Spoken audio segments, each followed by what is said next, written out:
Siapa sebetulnya yang disindir Presiden Prabowo sebagai londo ireng di acara PKB? Apakah oknum media, LSM, atau ada pihak lain? Tonton video ini sampai habis. Jadi gini kronologinya, di Harlah PKB ke-28 kemarin, Prabowo belak-belakan nyentil narasi negatif yang terus ditembakkan ke pemerintah. Contohnya, pemerintah udah perbaiki 67.000 sekolah, tapi yang sengaja dipajang di cover depan berita justru sekolah yang belum direnovasi. Walaupun kita sudah perbaiki 67.000 sekolah, dia cari sekolah yang belum diperbaiki, dia foto besar, taruh di halaman pertama, aduh... Dia kira kita nggak ngerti.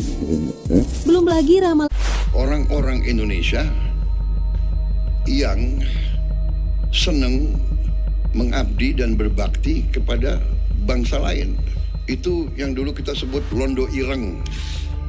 Dalam sejarah Indonesia, istilah londo ireng bukan ditujukan kepada ras atau warna kulit. Istilah ini digunakan untuk menggambarkan orang pribumi yang justru membela kepentingan penjajah dibanding bangsanya sendiri. Ketika Presiden Prabowo menggunakan istilah itu di Harlah PKB, ia menyampaikan bahwa ancaman terhadap bangsa tidak selalu datang dari luar. Menurutnya, ada pihak-pihak yang bisa saja bekerja untuk kepentingan asing, meski tampil sebagai jurnalis, pengamat, atau aktivis. Artinya, yang dikritik bukan profesinya, wartawan, akademisi, maupun LSM memiliki peran penting. Guys, kok bisa ya ada orang yang gagal paham soal londo ireng kayak Guntur Romli ini? Secara harfiah, londo ireng berarti londo atau Belanda hitam. Ia sering menjadi cap politis instan, bukan analisis, melainkan stigma. Ia menuduh tanpa bukti, menghakimi tanpa proses, menyederhanakan yang kompleks menjadi label yang menempel seumur hidup. Kedengerannya bijak ya, tapi ada yang dia lewatin. Prabowo itu cuma bilang bahwa ada londo ireng yang sebenarnya maknanya sama aja sama antek-antek asing. Yaitu orang Indonesia yang bekerja untuk asing,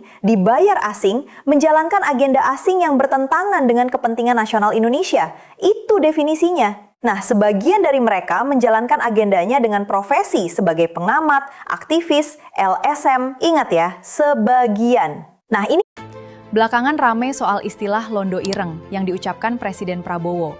Ada yang menganggap itu menyerang profesi tertentu. Tapi apakah memang maksudnya seperti itu? Sebelum menyimpulkan, ada baiknya kita lihat dulu konteksnya.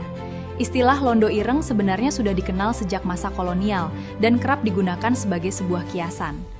Dalam perkembangannya, istilah itu dipakai untuk menggambarkan pihak yang dinilai lebih mengutamakan kepentingan asing dibanding kepentingan bangsa, bukan merujuk pada ras ataupun profesi tertentu.